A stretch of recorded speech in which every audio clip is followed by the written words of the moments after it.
foi o nosso caminho para o mundo, a sedução permanente da aventura, a rota fascinante do desconhecido.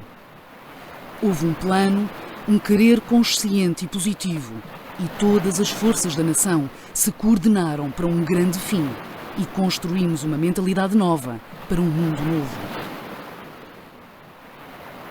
É por via do mar que milhões de pessoas de inúmeros países e regiões do mundo pensam e falam em português. Dar e receber são gestos de um povo que, desde sempre, aprendeu a retalhar-se pelo mundo numa busca constante de dias melhores e de aventura, pela esperança do desconhecido nos Brasis, nas Áfricas, nas Índias, mais longe ainda, nos confins da Ásia, arrojados bárbaros do Sul que ousaram entrar em impérios de outro mundo. Construímos a guerra com a revolta de a fazer apaixonados pela paz, trocando barcos ancorados por terras verdes e quentes, que envolvemos em beijos diamantes no atravessar dos séculos, por entre a extensão infinita da terra que fomos descobrindo ao mar. Somos um povo do mundo, ainda hoje, ainda sempre, vivemos em todo lado e em lado nenhum, tão perfeito é o nosso ir e vir, quase sem estar. Nunca nos despedimos do mundo porque nunca tivemos o mundo. No fluxo indomável da história, permanecemos com o melhor de nós, a língua. Com ela transpusemos as ruínas do Império Impossível. Por ela nos demos à paz de uma vida de conquistas.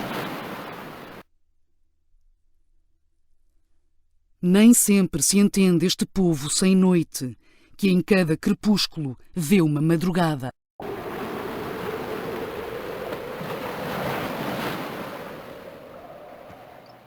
Sejam bem-vindos a mais uma Marca Portugal Global.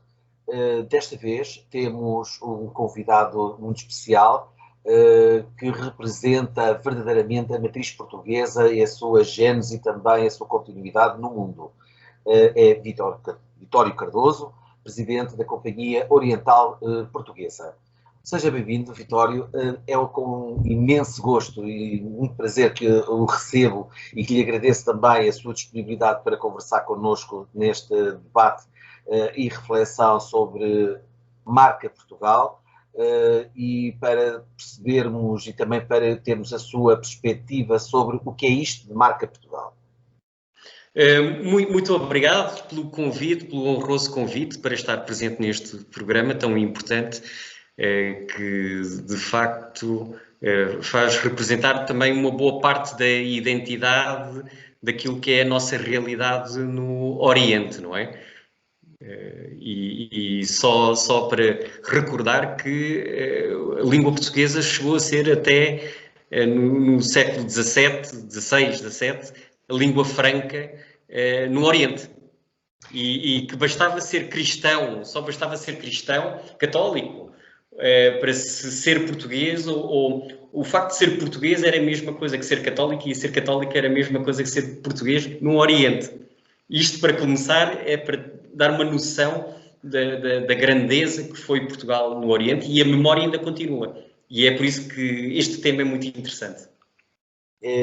Ainda bem que começa por aí, pela língua portuguesa, que era uma língua franca, e verdadeiramente no índico era uma língua franca entre todas as culturas e nações, e quem não falasse português, pois tinha muitos problemas, porque não conseguiria se ingrar no meio dos negócios e do comércio por todo o continente e todas as ilhas e tudo mais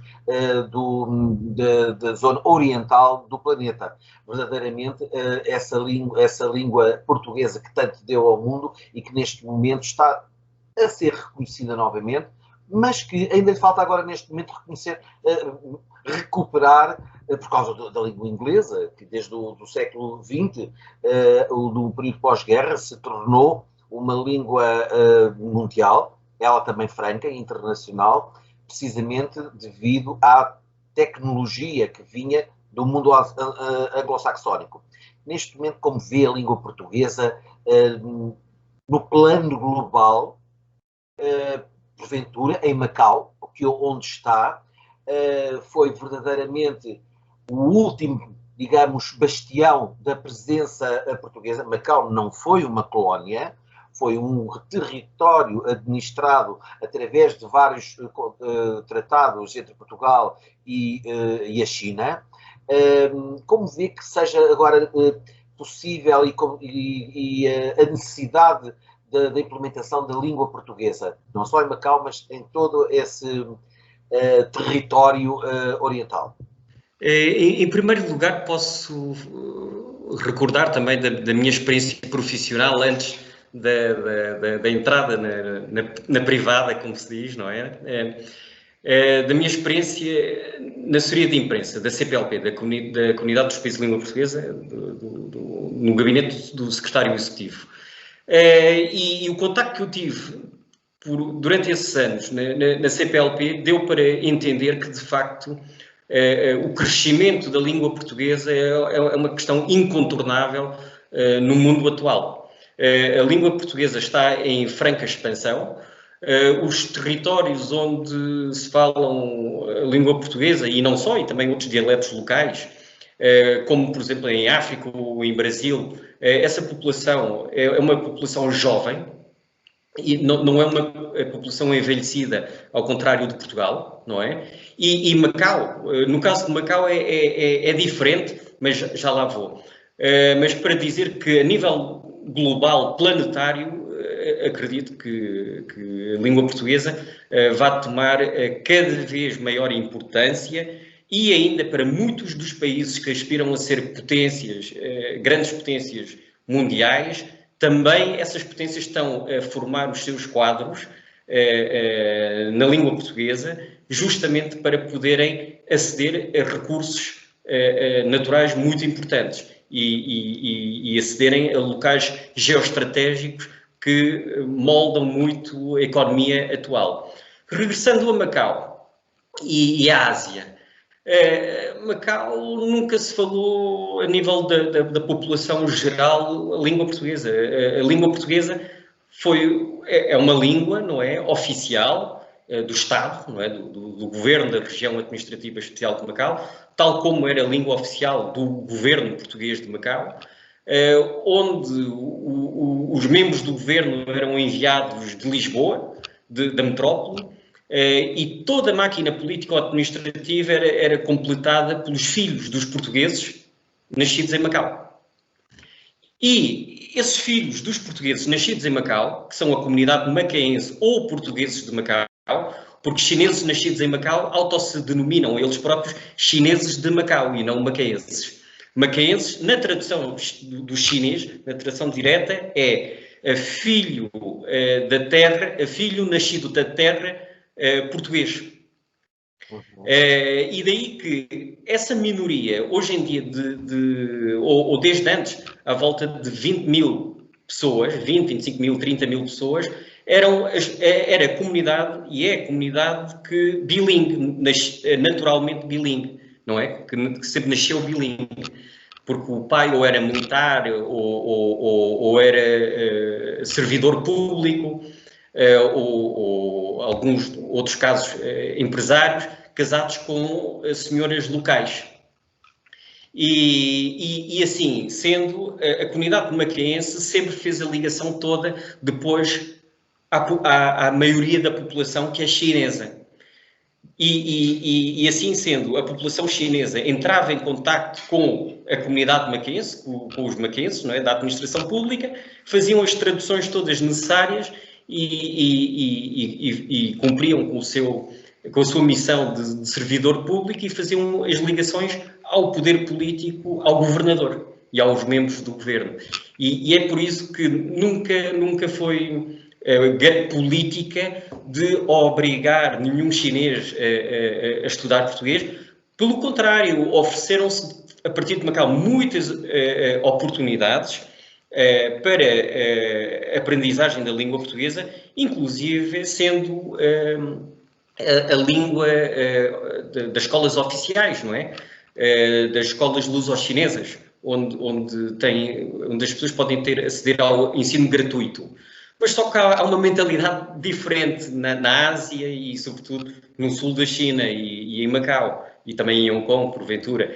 É que tudo o que é considerado ensino gratuito, os chineses desconfiam e preferem pagar muito mais dinheiro para aprender inglês, para colocar os seus filhos em escolas inglesas ou chinesas com o ensino do inglês, ou até nas escolas comunistas em Macau, privadas, porque acham que o que é caro e o que se paga é que é bom. Daí que é paradigmático isto em relação à língua portuguesa, mas para as camadas sociais que não tinham tantas posses, como era no caso da comunidade chinesa, que era cooptada numa franja para serviços como contínuos, ou motoristas, ou estafetas no governo de Macau, esses quadros da administração pública que tinham os seus filhos, então, devido à falta de recursos, colocavam os seus filhos no ensino público. E esses filhos acabaram por aprender a língua portuguesa.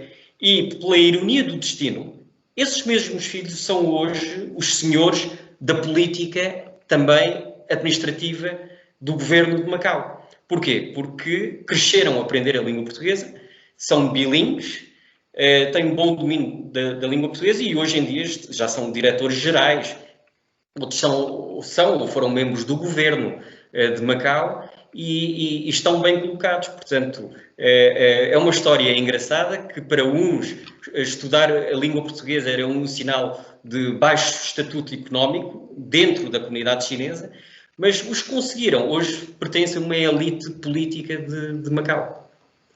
E para não dizer também que, obviamente, como disse há pouco no preâmbulo, a República Popular da China também está a formar em massa os seus quadros na língua portuguesa. Aliás, não é de descartar o interesse da China pela língua portuguesa, uma vez que a primeira cadeira de língua portuguesa em universidade estrangeira é precisamente, nos anos 60, foi feita em Pequim. Em vez de acontecer ou não acontecendo, obviamente não nos países de língua portuguesa, como é óbvio, da língua oficial portuguesa, mas nos países de língua não oficial portuguesa, de estrangeiros, foi precisamente Pequim que quem inaugurou e quem iniciou esse, vamos lhe chamar uma tendência. Até porque hoje temos a consciência e constata-se, por exemplo, no corpo diplomático acreditado aqui em Portugal, muitos dos embaixadores de vários países, quando chegam ao nosso país e após a apresentação das suas credenciais, iniciam a aprendizagem da língua portuguesa. Certamente não é para lerem o Camões nem lerem Floribela Espanca ou Fernando Pessoa. É porque querem e têm, em primeiro lugar, porque reconhecem a universalidade da língua portuguesa. É falar em todos os continentes. E depois também pela existência da CPLP. As comunidades lusófonas, não só portuguesas, mas as lusófonas, e que estão presentes em todos os continentes e que inclusive é a língua mais falada do hemisfério sul, etc. Portanto, é uma língua com alguma importância estratégica, não lhe parece?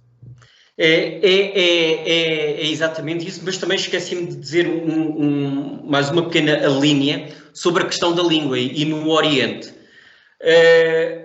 Há outro assunto que é paradigmático, porque às vezes não é por saber a língua que se tem um maior grau de proximidade à comunidade, seja lusófona ou portuguesa. Porque, em especial, no Oriente, uma vez que Portugal, como Estado, deixou de exercer funções de soberania sobre uma panóplia de regiões e geografia asiática, o que é que aconteceu? Essas populações deixaram de falar o português corrente, se calhar muitos falam o crioulo, não é? Mantêm um certo crioulo, mas acima de tudo o que nós deixamos como legado, que é um certo ADN, lá está, da matriz cultural portuguesa, deixamos a matriz cultural portuguesa no ADN dessas populações.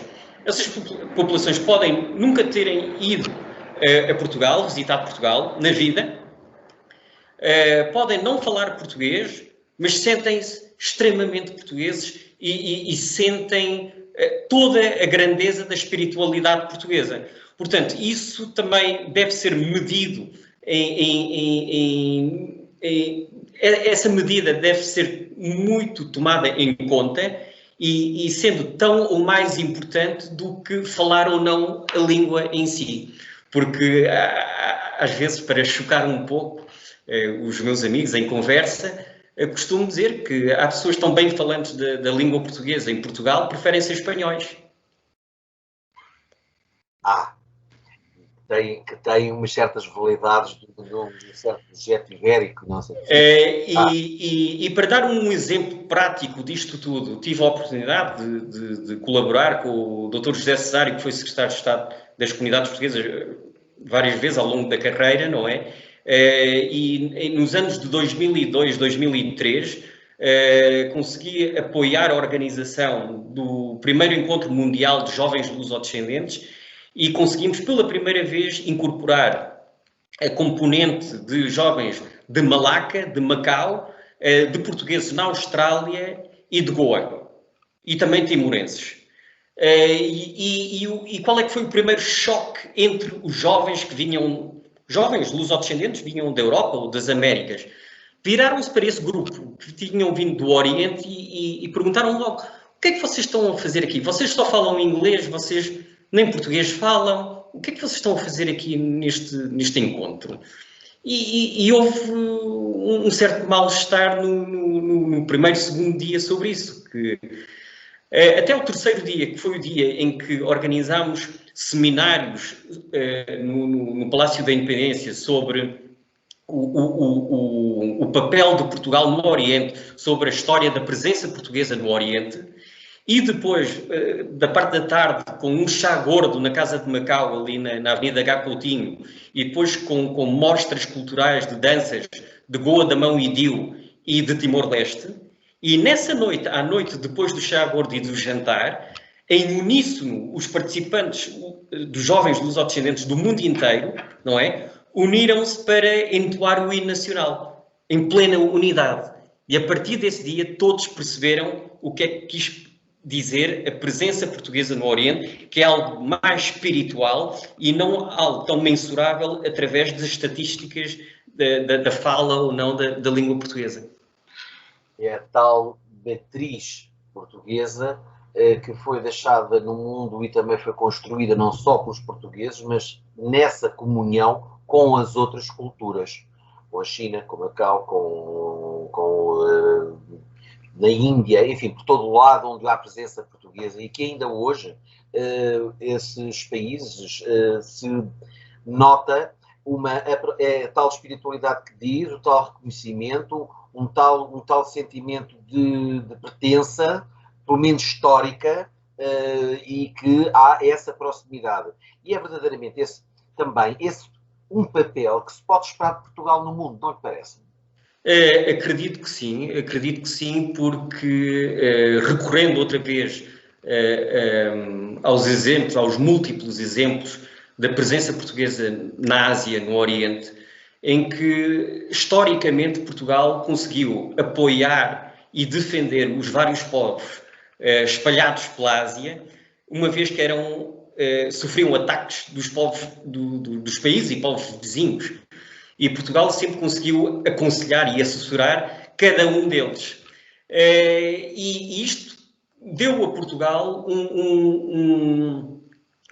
uma vantagem a nível de capital histórico e cultural. E esse capital histórico e cultural é hoje convertível ao que se chama de soft power, seja para a área dos negócios, para a própria diplomacia em si, como também, lá está, para divulgar e ampliar ou propagar a cultura portuguesa no mundo. E acredito que cada vez mais a importância da matriz portuguesa, e aqui também citando um pouco o Agostinho da Silva, não é? Que a matriz do ser português é uma matriz que permite comerciar com os outros povos. E esse comerciar não é da comercialização, é do falar e do entender e estabelecer pontes a nível das várias civilizações. E neste momento há casos práticos a nível diplomático, por exemplo, para as Nações Unidas. Portugal, para entrar no Conselho de Segurança das Nações Unidas, conseguiu até apoios desde os Estados Unidos até a Coreia do Norte, não é? E isto tem que ver com uma condição muito importante, que é o rastro do padrão do comportamento dos portugueses no mundo desde há séculos. E isto é uma vantagem que traz a Portugal, sem dúvida, na sua presença no mundo e na sua capacidade de avançar para o mundo. Porque, com tristeza, um pouco de tristeza, digo que existe toda uma nova geração que está enclausurada orgulhosamente sós na Europa. E que eu acho que já é hora de Portugal e os portugueses se voltarem de novo para o mundo, de partirem para o mundo e estabelecerem pontos à volta do mundo e não sendo, como se costuma dizer em voga, o cidadão do mundo, mas sim o cidadão português do mundo, não é? Como dizem os britânicos, the British man of the world. E é nesta perspectiva que mantenho as esperanças de podermos ser bem-sucedidos no mundo e sermos uma mais-valia nos múltiplos projetos existentes. Também não deixa de ser curioso, porque o primeiro contacto, pelo menos por via terrestre e com bastante importância, porque já outros, obviamente, outros ocidentais já tinham chegado ao Império da China, como é óbvio, Marco Polo, etc. Mas tinham sido contactos muito esporádicos. Mas os portugueses foram os primeiros a chegar aos mares da China,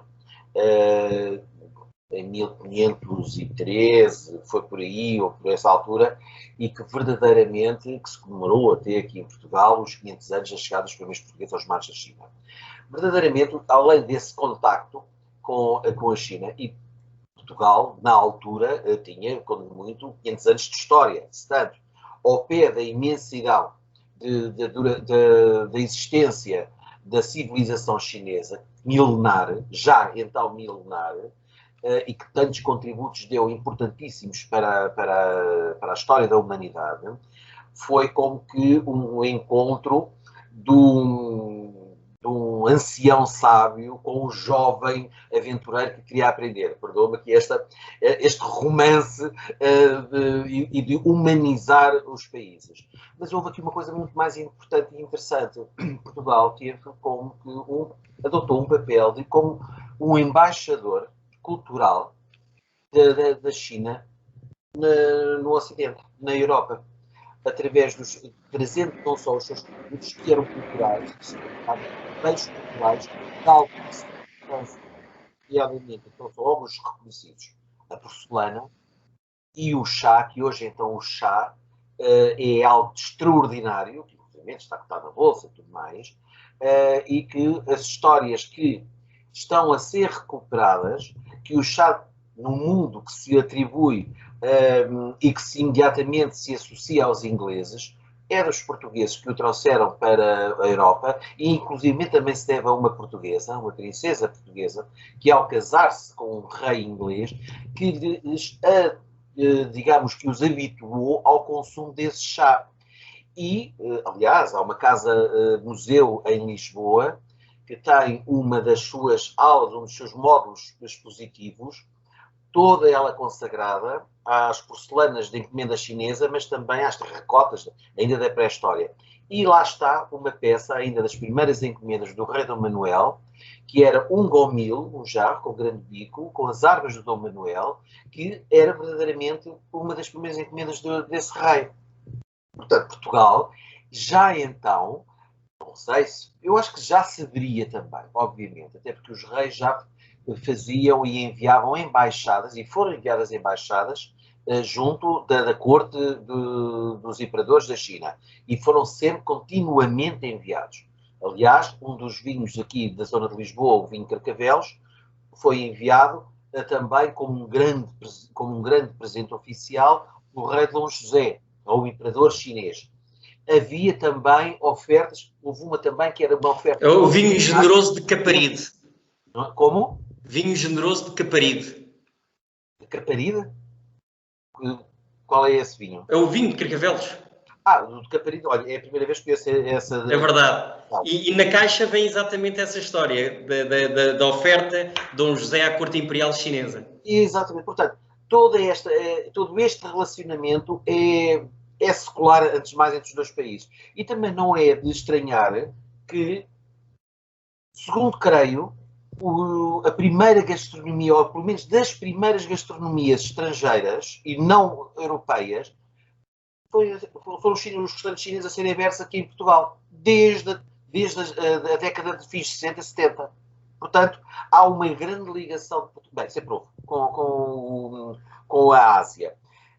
Acha que o espírito pioneiro e criativo, não só dos portugueses, mas também dos lusodescendentes, também dessas comunidades que não residentes em Portugal, mas já residentes nesses países, também em Macau, ainda se distinguem e contribuem muito para a contribuição e para a integração nessas sociedades de acolhimento? Creio que sim, mas regressando um pouco à parte das transferências de tecnologia, há um conceito muito importante que é a era pré-gâmica e pós-gâmica. Pré-gâmica é antes de vasta gama e antes e depois de vasta gama. E de facto, depois de vasta gama, que foi o período, não é, da chegada dos portugueses à costa chinesa, com o Jorge Álvares, o navegador Jorge Álvares, de facto, Portugal passou, a partir daí, a modelar a transferência de tecnologia do Ocidente para o Oriente.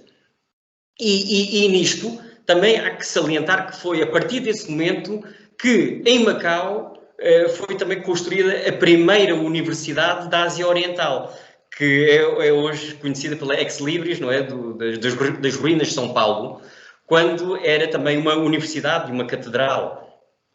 E por aí também poderemos dizer que o primeiro dicionário de português-chinês também foi decorrente disto, também foi criado por portugueses, e assim como o ensino da língua portuguesa na China. Inclusive, o próprio preceptor do imperador da China era um padre jesuíta. Uhum.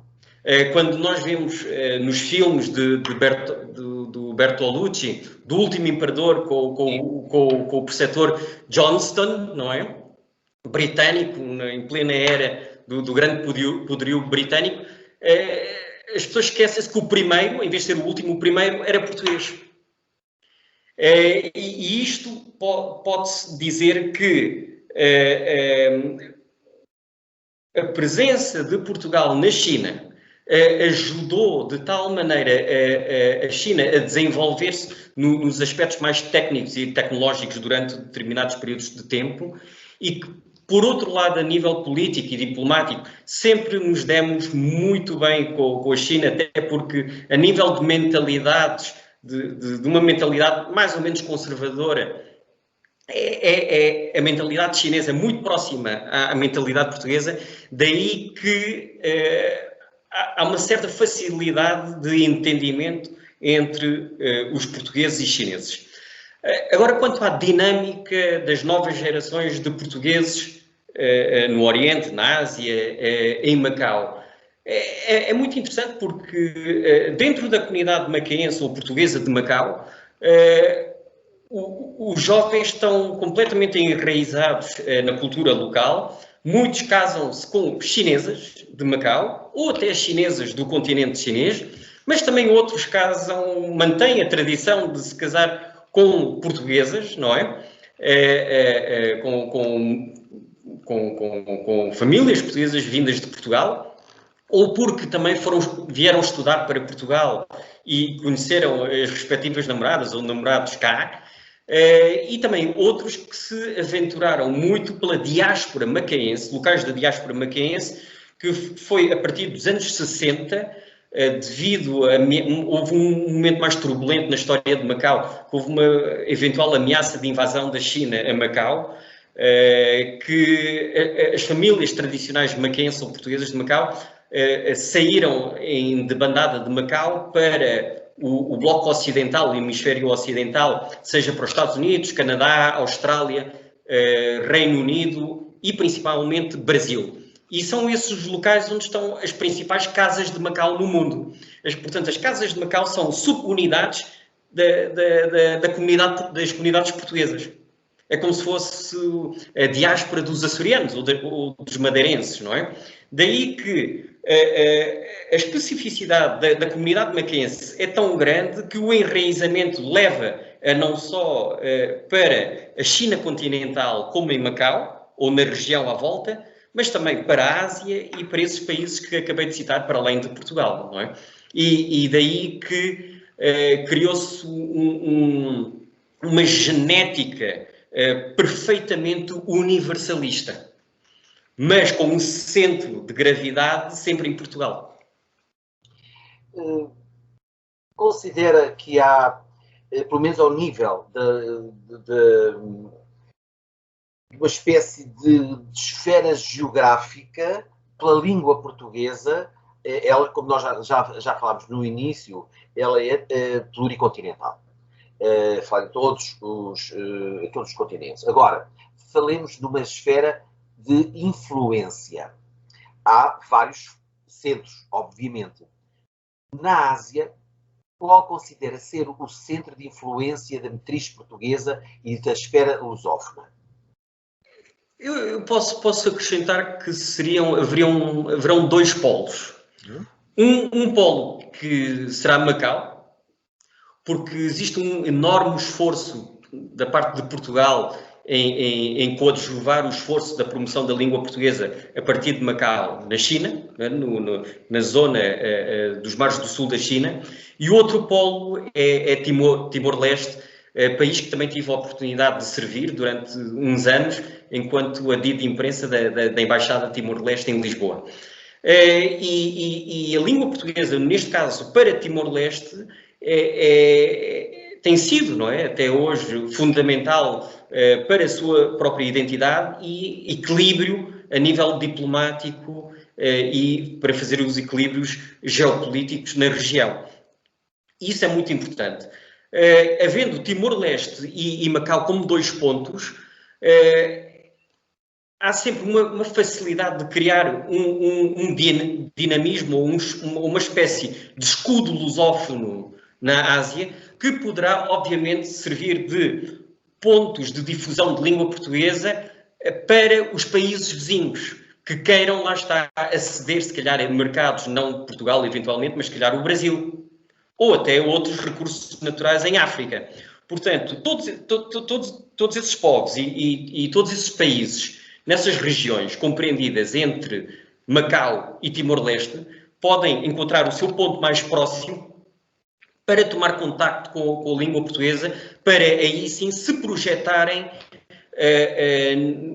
nesse hemisfério lusófono. Mas também há que não esquecer um outro ponto no Oriente, menos falado, mas é igualmente importante, que é o Japão. Porque o Japão tem uma enorme colónia de japoneses no Brasil e a língua portuguesa também faz parte, de certo modo, da vivência e convivência do povo japonês, hoje em dia.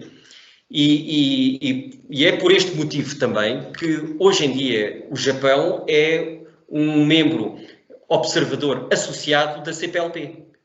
Mas também há pessoas que dizem, no caso de Moçambique, Moçambique também faz parte da CPLP, mas também faz parte da Commonwealth, não é? Mas só que porque é que também ninguém diz que o Reino Unido também é membro observador associado da CPLP? É verdade.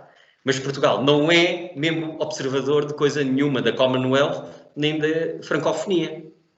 Isto quer dizer que a nossa plataforma lusófona, no seu todo, tem uma capacidade de projeção de interesses pelo mundo inteiro, de um ponto de vista global. Daí que muitas outras antigas potências, até imperiais, do mundo, estão a olhar para este bloco lusófono com um interesse cada vez maior e, portanto, no Oriente, eu acredito muito nos polos de Timor-Leste, Japão, Macau, e eventualmente na Índia, mas eu vejo ainda muita timidez sobre a língua portuguesa na Índia, até porque o Estado da União Indiana, a Índia, ainda deve estar ainda a sofrer alguns complexos em relação à presença portuguesa, porque tive a oportunidade de visitar em lua de mel em 2016 por Goa, Damão e Diu, Dadra e Nagar Haveli,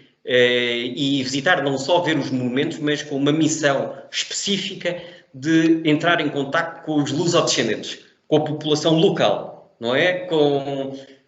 Às vezes olhávamos para um senhor com um ar assim meio deslocado, um pouco quase sem abrigo, mas era lusodescendente, filho de pai militar português, metropolitano. Foi abandonado. O Reinol, como se costumava dizer. Pois, exatamente. E a oportunidade de poder falar com eles, ainda em português, de conhecer a dinâmica, eu acredito que, e isto é um termo de comparação utilizado por um professor catedrático português e que também teve funções na assessoria de segurança do último governador português de Macau e também no Serviço de Informações da República Portuguesa, que os portugueses deixaram no Oriente um ADN nas pessoas, nos seus descendentes, ou seja, os seus descendentes têm um certo ADN radioativo.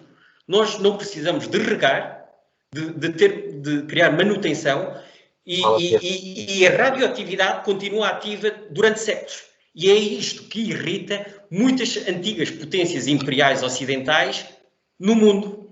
Porque todas as outras potências, sejam os britânicos ou franceses ou por aí além, que fartam-se de apoiar monetariamente, financeiramente, projetos para influenciar os povos. E Portugal, como não tem feito nada disso, e ainda por cima, ainda mantém a chama, isto só pode ser comparado com uma espécie de radioatividade do ADN da matriz cultural portuguesa. Mencionou os vários países que são membros de outras instituições relativamente à Commonwealth, e Moçambique não é o único. A Commonwealth, porquanto sendo uma entidade com fins comerciais entre os próprios que faziam parte da coroa imperial britânica, pronto, tem outra circunstância, mas de facto ali o objetivo é principalmente económico. Agora, ao contrário da francofonia, a francofonia é exatamente para defender, divulgar e promover a língua francesa, o que aí já não parece lá muito normal que os países de língua oficial portuguesa e que pertençam à CPLP não são membros, não são observadores, são membros plenos.